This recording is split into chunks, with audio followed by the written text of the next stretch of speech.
We are now live. Wonder what's faster, YouTube or Instagram? Dun dun dun dun dun dun. Hang on, we're telling your friends.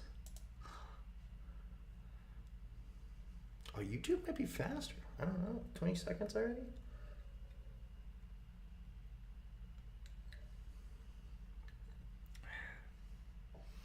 All right. That's enough stalling. Instagram is telling my friends, but I don't think anybody's going to be listening this late at night. So that's okay. Hey, you got to listen in the morning, though. All right. Podcast is rolling. Okay. Alrighty. Sound check good. All right, peeps. Let's go ahead and do this thing, huh?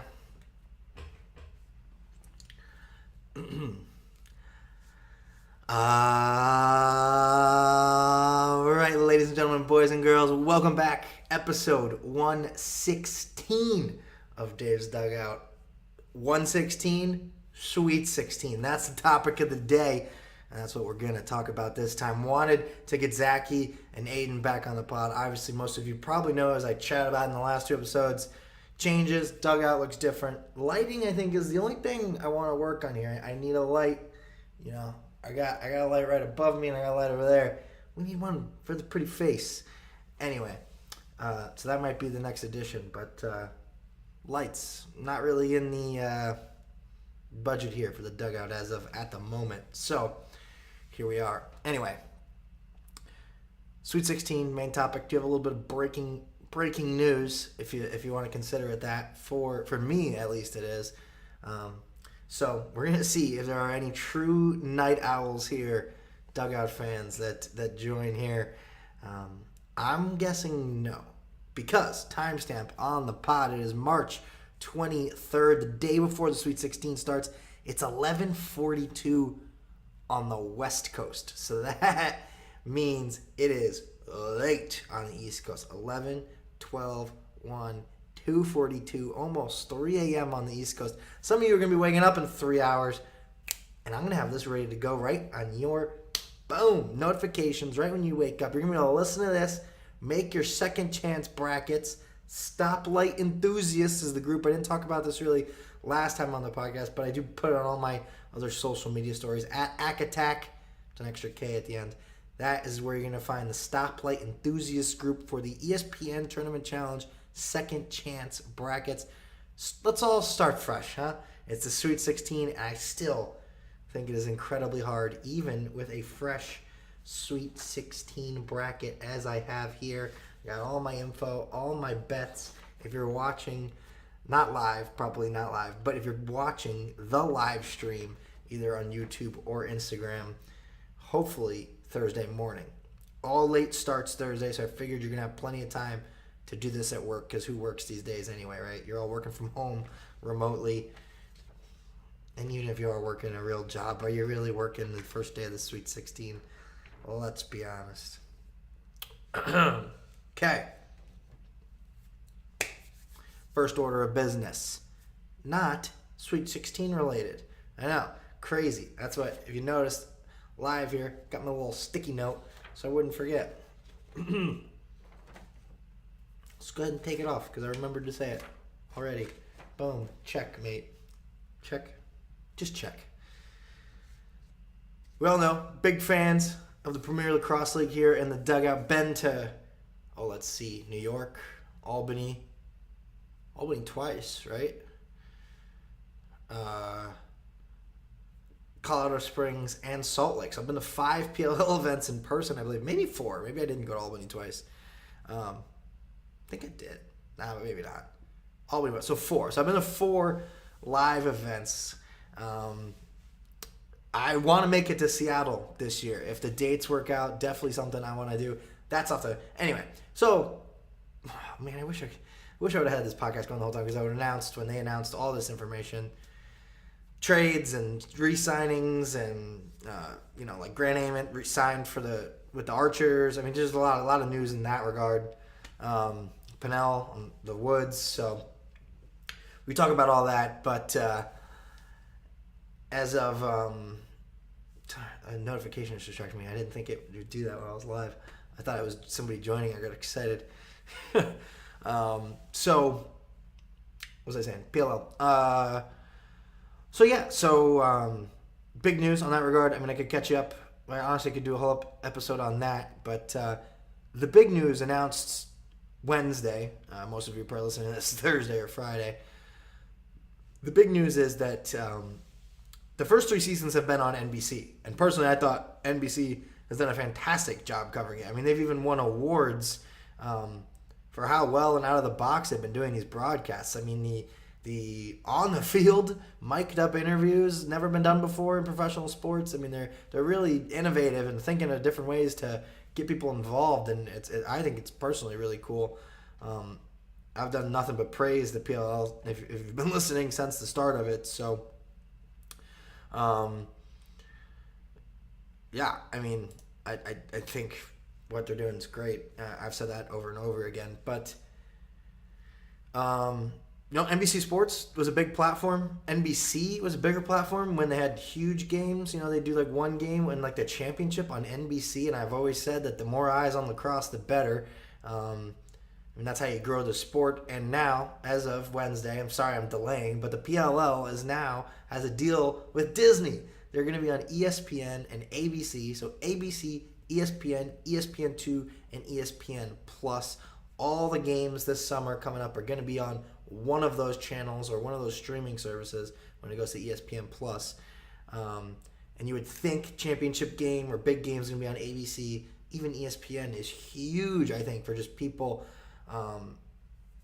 tuning into lacrosse for the first time. And I think it's huge because now maybe the ESPN analysts are going to know how to say all the teams' names because they have a deal with the PLL. So no more Chouse. I mean, Chouse is, you got to hope people know how to say chaos when your companies are aligned. I would like to think a lot of ESPN people have been researching the NHL recently a lot more than they probably did in the past, because similarly ESPN got to deal with the NHL too. So ESPN's getting a lot of big deals here with a lot of different things. I personally think it's really excited, and if anybody is watching, maybe it's Thursday, maybe it's right before games are about to tip off. Cheers. I'm having myself a little beverage since it's a late night pod.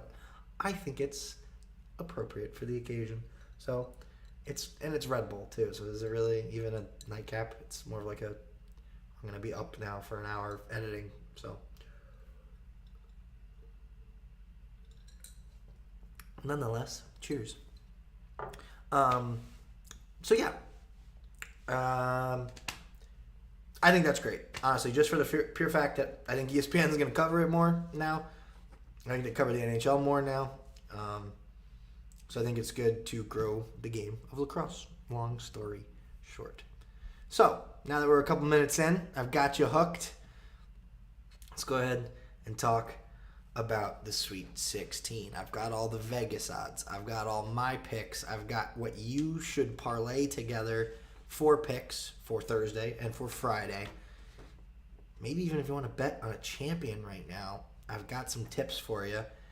And I think it's hard, personally, to pick these games straight up just the first round. So good luck filling out a Sweet 16 bracket. I usually think the Sweet 16 brackets, I usually feel good about it. I'm like, wow, now that there's only 16, I'm going to do good. And then I never do because it's still really hard. So I don't know why people have like this such high standard for themselves. They're like, when there's a field of 64, impossible. Now that it's 16, it's just super hard. So let's say we do this year. Like I've said, we don't have a Gonzaga Baylor 2 teams clearly better than everyone else scenario. I do think we have a couple teams, but the matchups are hampering that, and one of them is a team that metrics and computers and analytics love, but for some reason all of us, including myself, are still hesitant. If you can guess on what team that is. We'll talk about all of it. Got 16 teams to hit on 8 games, 4 on Thursday, 4 on Friday. I even got the game times written down for you. Let's break it all down. First up, I knew I should have numbered them in order. I wrote the game times down, but it doesn't help when you're like looking at 8 games. Like, okay, well, what one was the first one? I think it's either that one or... Yeah, okay. So these are the first 2. So we're going to start right off with the number 1 overall seed. We got Kansas. I just mixed Gonzaga and Arkansas. Oh, boy. Maybe this is why you don't do a podcast at midnight. Nah, they do it all the time. I know other podcasts do. Ones I listen to all the time, so it's fine. So, like I said, number 1 overall seed, Gonzaga. Not Gonzaga, for all the people who say that too. That, don't get me started. That's a whole nother rant. Gonzaga. And taking on Arkansas. The Must Bus. We all know I've been in the front seat of the Must Bus since before he was in Arkansas. So I don't want to hear it. I don't want to hear it. Must Bus. Big fan. All right. That game. 7 o'clock Eastern. 4 o'clock Pacific time. Now that I have to do everything, I have slashes. I have 7/4 p.m. So that makes it even harder to look at. Next game is 7:30/4:30 p.m. So there's just more stuff, more numbers for me. Love it. Vegas has Gonzaga 9.5 points. Ken Palm has Gonzaga winning 82-72. So pretty close, half a point off. Gonzaga. In my bracket I made with the guys, or my official bracket, I got Gonzaga in the championship. I have them losing the championship, but I have them there. So, you'd like to think I want to pick Gonzaga, but I'm really, really tempted to take Arkansas here. Arkansas is a team I've been hot on all year. They'd obviously slumped for a little bit there, but preseason, early before they went on the skid in SEC play, big on them then. So Arkansas, I think, and the Must Bus, we got to take them with the points. Gonzaga, though, we're going to take to win in the Sweet 16, first game here. Maybe, though, I do think a lot of brackets can be busted, and I have a nice teaser for you if you're a gambler. We're going to talk about here as we go. A 4-team, 6-point teaser. If you don't know what that is, you add 6 points to whatever the number is that Vegas chose. So, in this case, Arkansas +9. You add 6 to it, turns us into Arkansas +15. So we would just need Arkansas to not lose by 15. It's actually taking 15.5 because it's 9.5. So 15.5. So if Arkansas loses by 16, we lose. If Arkansas loses by 15, 14, 13, 12, 10, if they lose by 1, we win. If they win by 1, 2, 3, 4, 5, 6, 7, to infinity, we win. So I really like this teaser I have built up for us. If it doesn't hit, I'll be upset. But then it's okay because we've got another 4-team, 6-point teaser for Friday. So, follow with me. I'm taking Gonzaga to win the game, but Arkansas to keep it within 15 points. Is that too much to ask? And it's actually just happened this way. In my 4-team teaser, I like all of the lower seeds to cover if we're getting my extra 6 points. I actually like them all probably to cover the Vegas line, but it's just a little too close. And Vegas is way too good at this, so I like to get my extra couple points. Because I do think they all have a legitimate shot to win. And obviously, if you made it to the Sweet 16, you've already clearly beat 2 good tournament teams. So I think anyone has a shot. And it goes without saying maybe. But, I mean, there's always a risk of a blowout. Could Gonzaga be the blowout? Maybe. Here's my argument. Arkansas is arguably like Memphis. They play like Memphis, but maybe a better team. I mean, if we go back to last year's team, obviously we don't have like Moses Moody on this team, but we have a very good team here in Arkansas. And they played Baylor the best, in my opinion, in the entire tournament. The Baylor-Arkansas game, I think Baylor ended up winning by, I have that plaque up here, defeated Arkansas 81-72. So it ended up being a 9-point game, but Arkansas was in that game in the Elite Eight, deep in that game, and played really well. I think Eric Musselman is going to have them ready. Arkansas could play spoiler to a lot of our brackets, so we're taking them to keep it close, but I don't know in the end if they're going to win, because I do think Gonzaga's going to make it to the championship game. Second game on Thursday in our Sweet 16, we have Michigan, arguably a Cinderella, if there wasn't another 11, 10, and 15 seed still, and an 8 seed still in the Sweet 16. This has been madness. Michigan, the number 11 seed, arguably they probably shouldn't have been 11 seed, power conference school. 5-point underdogs to Villanova.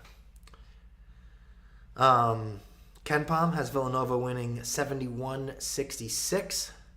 So, again, pretty close on those numbers. Villanova,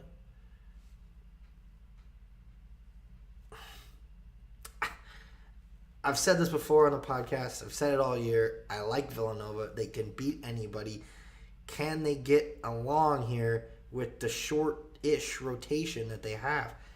I think they'll be fine now. They've had all week to rest. I think the next game, when you only have the day rest, is where they're going to run into trouble in the Elite Eight against a quality team. Whoever wins that other game that we'll talk about, that's, I think, where they'll finally stumble, maybe. Because I still don't want to bet against Jay Wright in any situation.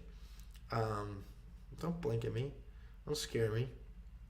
Sorry, the webcam just blinked, and I'm not sure if that's a good or bad sign, but it looks like everything's still rolling, so we'll keep rolling. So, like I said, Villanova, I mean, Colin Gillespie, one of the most experienced guards in the country, one of the best guards in the country. I mean, preseason, I mean, dude, he got an extra year. I mean, what do we expect? He was already really good. So, Villanova, like Gonzaga, I think we'll move on here against a Michigan team that Juwan Howard has playing really well. I mean, Juwan Howard's gone from being like the evil devil that everyone's like hating on and sharing this video, saying he's the worst, slapping people in handshake lines, to hugging a crying kid in a handshake line that is absolutely, without a doubt, put money on it, safe bet, going to make it in the one shining moment montage at the end of the year. Without a doubt. I mean, that has been shared already a million times. So, again, I have Villanova. I just, my gut's telling me to trust them. But again, Michigan to cover. I don't think Michigan made it this far to get blown out. Michigan plus 11 in my 6-point teaser. I like that more than plus 5. I mean, plus 5, we're talking a close game. I'm hoping it will be that close game. I just like plus 11 a little more. Then, we got 2 more games on Thursday. We're going to have... Oh, wow. Are they all on the bottom? Oh, I didn't even notice that when I was filling this out before. All the top. So, West and the South, the top of your bracket, if you're looking at your bracket, is all on Thursday. Bottom of your bracket is going to be on Friday. So, those are the first 2 games, 7 and 7:30 on the East Coast. I don't love how those overlap like that, but what are you going to do? And then the next 2 games are a later hour, 2 hours later, again, a half hour apart. We have Texas Tech and Duke's farewell tour. And then the next game would be Arizona and Houston to cap off our night. Thursday is better than Friday, by far. These games are all rated very close. Very close spreads you'll see here. And just really good games against high seeded teams. I guess that's probably the reasoning for that, is more madness on the bottom half of your bracket. So Texas Tech 3 seed, Duke 2 seed, and we got a 1-point game. And actually, lower seeded Texas Tech is the favorite, -1. So we had to do a 1-point game, call it a coin flip. Ken Pom, Texas Tech 69-68. So a 1-point game as well. I don't know if that's just to get everybody to throw money on Duke and his farewell tour, and this might flip tomorrow. I can't imagine people don't hammer Duke as an underdog. Betting against Coach K and March Madness seems foolish, but I'm going to do it. Again, lower seed, even though they're the favorite. If we take my 6 points, we're going to get Tech at +5. So even if Duke does pull off the win, as long as they don't win by 6, we're good. I really like that because I do think Texas Tech has a really good shot and should win this game. So I like Texas Tech to end Coach K's career. I mean, it's been a good run, but, all devils gotta die eventually. He doesn't have to die. That's not what I meant. Get out of this sport, though. Coaching it. You can still coach the Olympic team. Play a lot more golf. That's about it, though. You can stop coaching Duke. I'm done. Done with Duke. Yeah. That's that game. I mean, Texas Tech says, if you want me to go into details on the actual matchup, I don't know how much. Texas Tech, everybody knows. They just have a really good defense. They've been playing really well. Lose Chris Beard hasn't mattered. I think the team has rallied around that. I think the Big 12 is the best conference in college basketball. That's proven with three teams in the Sweet 16.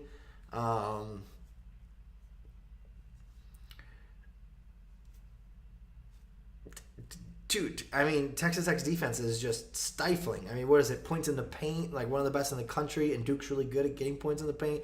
So if they neutralize what Duke's the best at, what do we go to then? Maybe it's Paulo Banchero and their all-stars show up.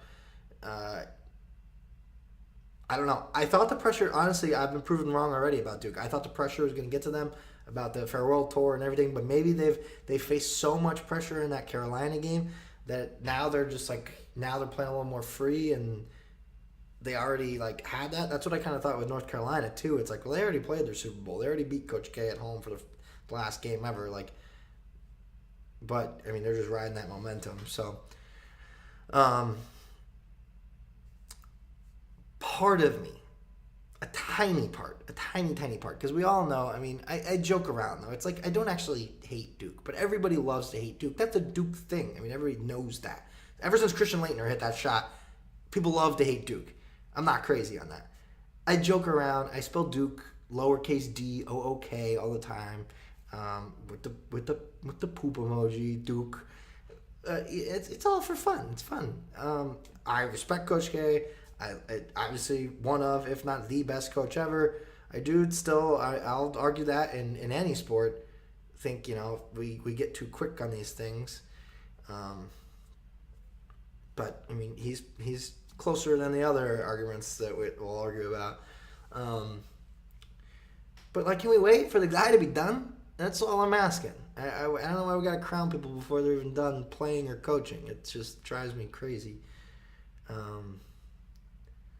Anyway, so a tiny part of me wants the Duke versus Gonzaga headline or storyline because it's Duke versus the number 1 overall seed. Duke's beaten Gonzaga in the tournament before. Could Gonzaga get the revenge and end Coach K's career on Gonzaga's way to their first ever national championship? Or could Duke knock Gonzaga out of their running again and Duke's on its way to a national championship and Coach K can cut down the nets? And just guess what? North Carolina's still in this thing. Could we get a Duke-North Carolina Final Four matchup? So part of me wants Duke to advance tiny bit. Because Duke, North Carolina, in the Final Four, it's never happened. I don't think they've ever met up in the tournament, as weird as that is. And somebody stat check me on that. But, because I know they played 3 times a lot. I don't know if they've ever played 4 times in a season. Again, someone will have to fact check me on that. I'm almost positive they've never played 4 times. Whether it was they played twice in the season, didn't play in the ACC tournament, played in the NCAA tournament, that might have happened. But I'm almost positive they never played in, which I don't think they did this year. Anyway, that's my Duke Tech story. Last game of the day. arguably maybe the best game of the day if Tech Duke doesn't play out. One of those other games could end up being the best game of the day. Who knows? That's the best part about this tournament is any of these games could end on a buzzer beater. And we thought it was going to be a 9.5 point game, Gonzaga, Arkansas, and watch it's going to go down to the buzzer. Is Arizona Houston. The 1 versus the 5 seed.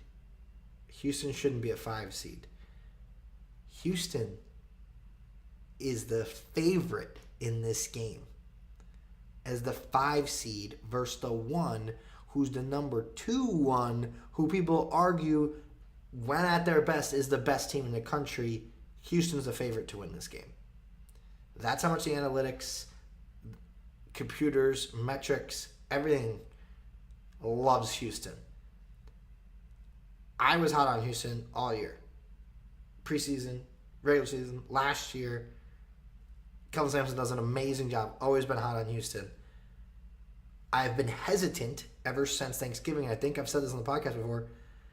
It was either Thanksgiving or Christmas. They lost 2 of their top 4 scorers, or 2 of their top 4 players.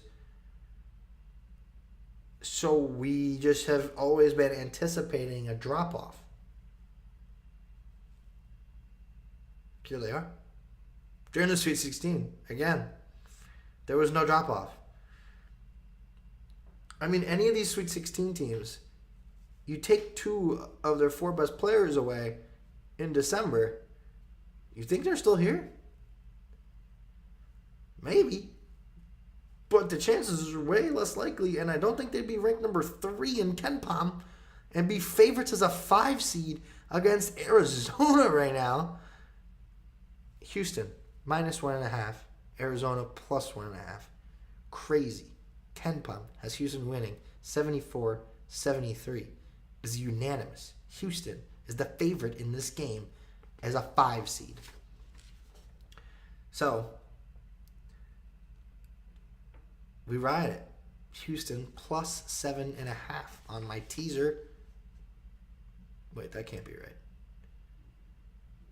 If they're -1.5, if you get 6 points, it'd be 5.5.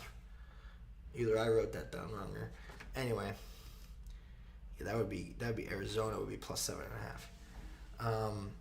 But Houston +5.5. Anyway, 6 point teaser with Houston. Add 6 points to it. Because then it's weird. I mean, everybody's pick was like Arizona to win the national championship, and now they're not even favored in the Sweet 16 matchup. It's a very weird situation here. A very odd game to have the 1 seed as an underdog in the Sweet 16. It's crazy. It's actually crazy. It makes me want to pick Arizona, but it makes me want to pick Houston. Either way, you're picking an underdog. It's kind of wild. I've believed Arizona could make it to the Final Four. What's also crazy I found in this is that Houston has a better chance to win this game, but Arizona actually has a better chance to win the national championship if you ask Vegas. The odds for Arizona to win the national championship are the 3rd best, and Houston has the 5th best odds. So crazy. So winner of this game has a really good chance if they beat Kansas, who has the 2nd best odds behind Gonzaga to win the championship, if you look at those things. Arizona, tallest team in the tournament, one of the best teams, if not the best team in the tournament. First-year head coach, used to coach for Gonzaga, if you don't know, used to be the assistant to Mark Few. Arguably a Cinderella story, not on anyone's radar that I know of. Preseason, Arizona came out of nowhere, lost 3 games in the whole season. Arizona, amazing.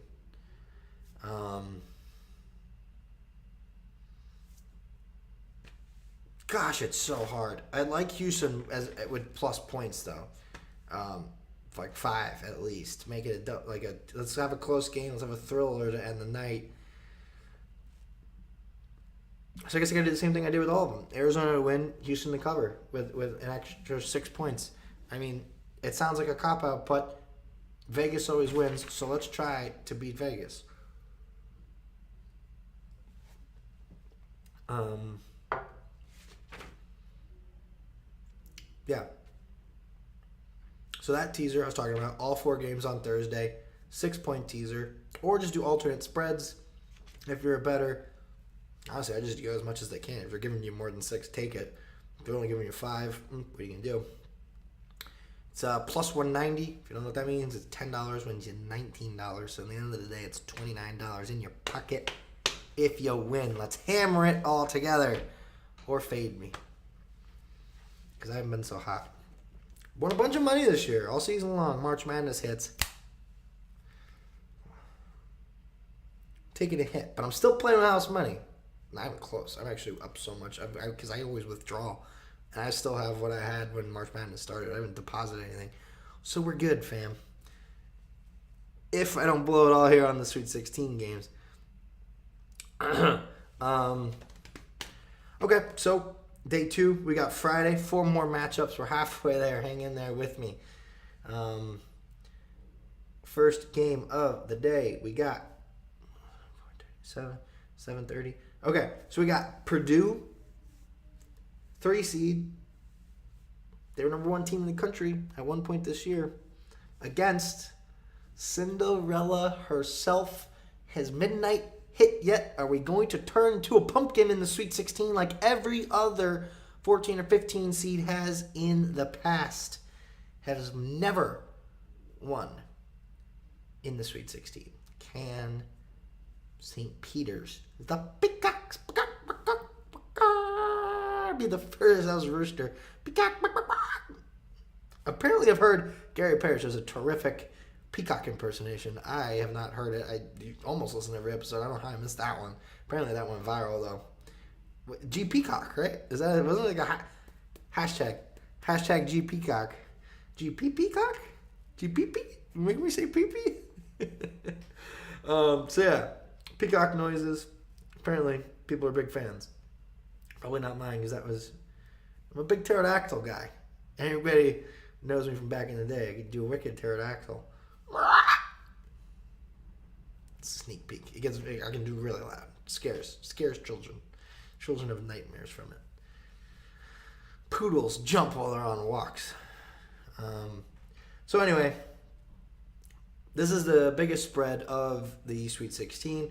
A little disrespectful to our Peacocks that they are 12.5-point underdogs against Purdue.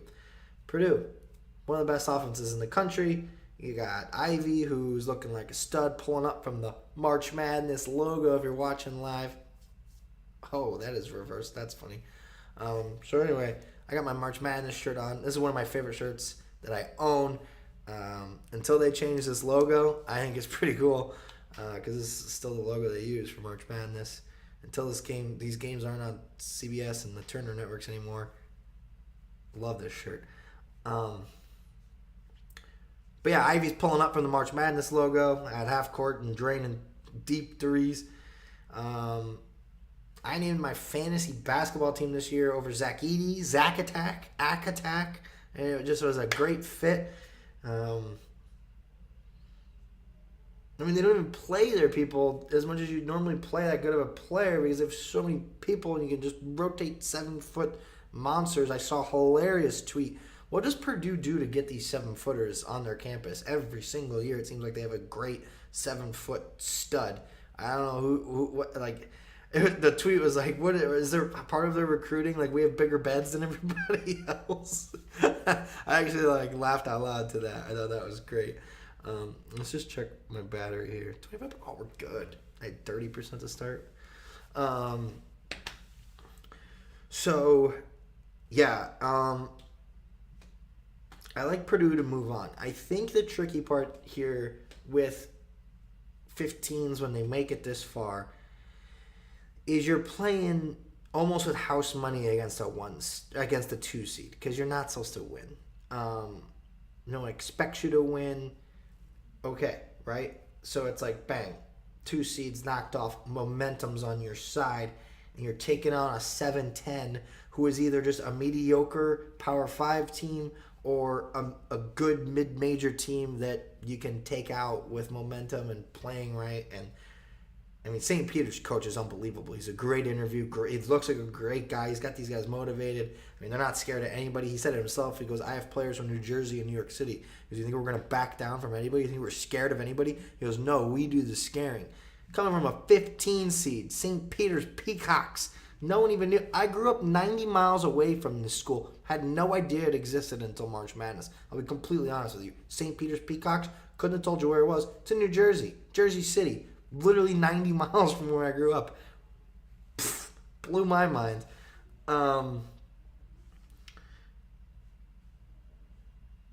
They're playing gritty. They're playing well. But so what I want to say is the 15 seeds, I think the problem is you're playing with house money those first two games. Then you're down on, say, Saturday or Sunday. You have Monday. You're back on campus. ESPN's hitting you up. Good Morning America. Everybody. This guy's doing interview after interview. Twitter's blowing up. They're the Peacocks. It's going viral. You get the Peacock gifts. I mean, it's when it was Dunk City, it was like, wow, Dunk, like the media. Monday, everybody's talking about you. Tuesday, Wednesday, everybody's still talking about you. Thursday, all day. If you don't play till Friday, like them, all day Friday. Look at all the upsets that happen. Can St. Peter's continue the run? There is so much pressure on the 15 seed now. Can they keep going? Yes, like, how are they sleeping Monday, Wednesday, Tuesday? How are they going to class? You have a pop quiz in math, like Tuesday? Like, when you're the 15 seed in the Sweet 16, like, you're supposed to be focusing on a pop quiz in math? Stop. Get out of here. This is ridiculous. I think it's just too much. That's part of it. This team, though, has showed grit. They've showed determination. They've showed that they're not going to back down from anybody. And they have the mental coach who didn't even let them celebrate. He was like, we're not celebrating tomorrow. He's like, we're going to have practice tomorrow. And, like, some of the analysts who played college basketball were like, Coach, like, you want to celebrate, man. Like, they deserve this. But he wasn't having it. So I think you're going to be ready. I think plus 12 is minus 12 for Purdue is a disrespect to the Peacocks. I think they'll cover that easily on their own. But especially with my Davy 6-point teaser here, plus 18.5 for the Peacocks. I don't think they're losing by 20. I don't think they're losing by 12. So let's go ahead and hammer that. Purdue to win, St. Peter's to cover. It's the trend. I didn't do it on purpose. Here's one that breaks the trend. 7:30 Eastern Time, 4:30 Pacific Time. We got Kansas and Providence. I had Providence ranked higher in my rankings all year solely because of their record. I've told people before, I rate losses more than wins, and Providence just wasn't losing. Granted, they were winning overtime game after overtime game after overtime game, but they weren't losing. So I had them like ranked 4th in the country at one point, maybe even 3rd for a week. Did I think they were the 3rd best team in the country, 4th, 5th best team in the country? No, I thought they were more 12 to 15, which is what they ended up being, and hence why they were 4 seed. But I'm not gonna lie, I had them going out already. I didn't think. It's just crazy. They keep winning, and they've showed it. They're an older team. They're a team that, at the end of the game, honestly want the ball in Providence's hand. It's Kansas minus 7, so Providence is getting plus 7. I like the Jayhawks, though. I've said it before. They were my preseason number 1 team in the country. Everyone else was picking Gonzaga, UCLA. I said Kansas. Best team in the best conference. Remy Martin's coming. Remy Martin was the Big 12 preseason player of the year. Barely played this year. Injuries. Wasn't getting along with the coaches, I think, in the beginning. Well, guess what? He's healthy now. Apparently he's getting along with the coaches just fine. And they're winning. They won the Big 12. They won the Big 12 tournament. Kansas is my favorite to win the national championship. Kansas was my number 1 preseason team over Gonzaga to start the year. I am out on a limb with that one. And I'm going down with the ship. Jayhawks, baby. Rock, chalk, Jayhawk. Do I want Baylor to beat Kansas every time they play? Absolutely. But do I want Kansas to win now? Absolutely. Rock, chalk, Jayhawk. Not taking a minus 7, though. Gotta go Providence plus 7 with my extra 6. Oh, no, this is one. So, yeah, that's like an alternate. You can go either way on this one. Providence 13. I'm not doing it. This is where I said the trend. We're breaking the trend. So I have all pluses, right, in these teasers. It's just out of order because this isn't the last game of the day. But I have Kansas -1. So they're -7 in Vegas. I have a -1. Really could just do Kansas money line with all these other lines I'm talking about as alternate lines is what I was saying before. If you're a bettor, you know what I'm talking about. Kansas -1 or just Kansas to win because you can't win by half a point. So Kansas -1. They have to win by 1. I like it at -1 because then if they only win by 1, you'll get your money back. If they win by 2, you win. If they lose, you lose. I like Kansas. It's the only team, the favorite I'm going with. I'm winning the national championship, so why not? Why can't they beat Providence? They got to. If they're going to win the national championship, they have to beat Providence. That's how tournaments work. All right, so now we're down to our last 2 games of the Sweet 16 and last 2 games of Friday. We have late games, 9:30 Eastern Time, 6:30 Pacific Time. We got the red-hot North Carolina Tar Heels, Blue Blood, versus the UCLA Blue Blood Bruins. UCLA. Been hot on them all year, too. Mick Cronin proved himself last year when his team got hot in March. Stayed relatively hot all year. Love Tiger Campbell. Love Jaime Jaquez. If he can stay healthy, I think this one has like an asterisk. And we haven't heard an official word. So this is recorded as an asterisk here before we have an official word. But Mick Cronin did say Jaime Jaquez is playing if he can walk. He's been walking around in stories on Instagram and Snapchat and Twitter videos. He's walking. I think he can walk. And coach said if he's walking, he's playing. So I think Jaime Jaquez is playing, so I think UCLA is winning. 2.5-point game. KenPom actually has a 5-point game. KenPom has UCLA winning by 5. North Carolina's red hot, though. If they get really hot again, like they were against Baylor, from 3, they're going to be hard to beat. I do, though, to stick with the trend, minus the Kansas game, like UNC plus 8.5. The line's plus 2.5 with Vegas. But if you do the 6 points, we're getting North Carolina plus 8.5. I don't think they'll lose by 8.5. I don't think they'll lose by double digits. It's kind of what I'm getting at. If I could do 9.5 or 10, I would. But 8.5. I think Carolina's going to keep it close. They're too hot not to. UCLA could. Do they blow them out? Maybe. So again, UCLA to win. North Carolina to cover 8.5. And our last game of the day might be one of the hardest ones to pick. It's actually not the closest spread, shockingly, because I do think Iowa State actually opened up as the favorite in this one, but they are 2.5-point underdogs now. So Iowa State plus 2.5 against Miami. Miami minus 2.5. KenPom is actually going against the grain here in Vegas. I think this is the only one, so I'm going to call it a coin flip game. Has Iowa State winning 68-67. Iowa State has to keep this game in the 60s if they want to win. Miami doesn't turn the ball over a lot. I'm pretty sure Iowa State turns people over a lot. Iowa State was in the top 10 at one point this year. Iowa State seemingly beats everybody outside of the Big 12 as they went on that stretch to get them in the top 10 in the country before Big 12 play started. And then they started slumping a little to get them that 11 seed that they got. But I do think Iowa State's one of the better teams in the country. I mean, they're not one of the best, but hey, they're in the Sweet 16 and they're playing a good Miami team. Miami, though, I mean, they've showed they can play. They've showed they can rush people. They can turn people over. They can good guard players, which you need in March. So this game, honestly, I mean, if that doesn't tell you anything, that KenPom and Vegas have it opposite, or well, KenPom has them winning by 1, Vegas has them losing by 2.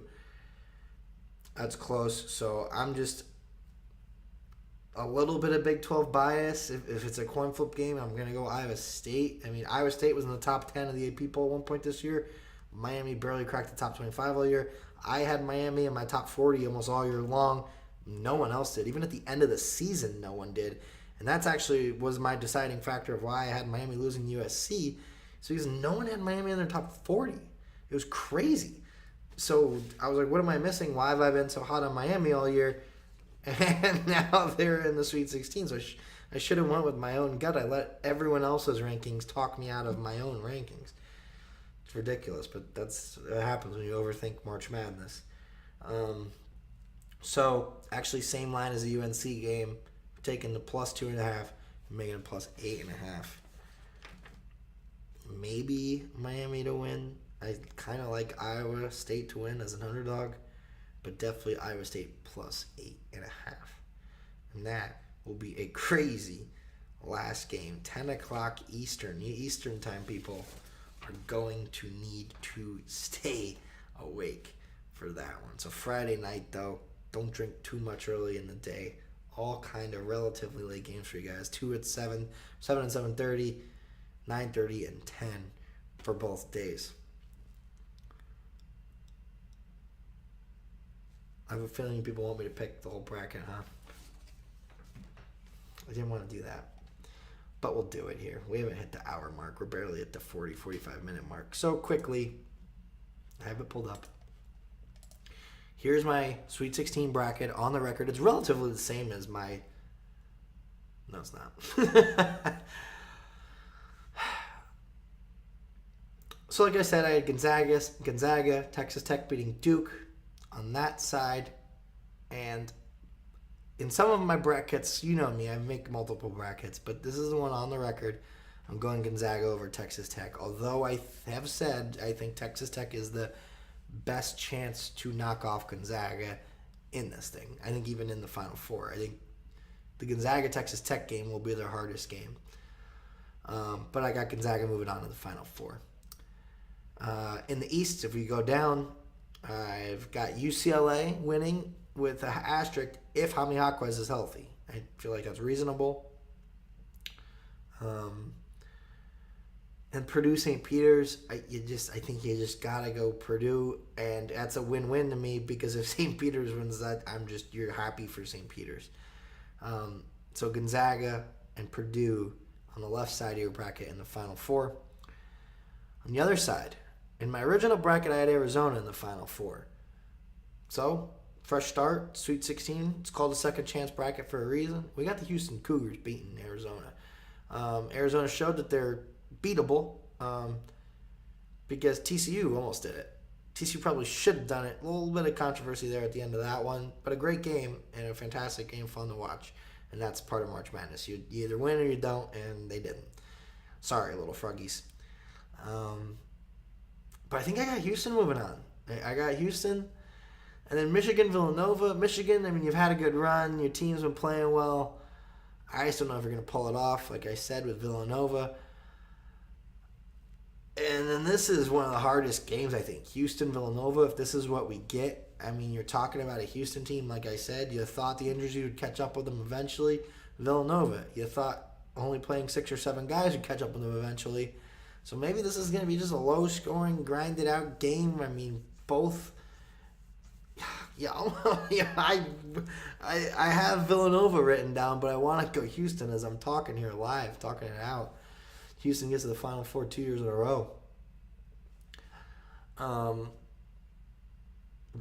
Jay Wright, I mean, he's just been there. He's done it. Colin Gillespie wants a little revenge. He came back for a reason. I think Villanova in the Final Four would be a great story. So I got Villanova beating Houston in hopefully what will be a great game. To that point, I had this pulled up. Odds to win it all, I mentioned. Gonzaga, Kansas have the best odds to win it all. And then Arizona, Houston. So those two teams out of that region have the best odds. But this was interesting is that Gonzaga, Kansas, obviously the most likely exact finals matchup that you can bet on. Gonzaga, Arizona, obviously your second. I thought it was interesting. Purdue, Kansas is the next best. So Purdue, they're saying, is the best shot to... I'm assuming that would be like if Texas Tech won. They're assuming Purdue beats Texas Tech, or Purdue just has a good chance to beat Gonzaga.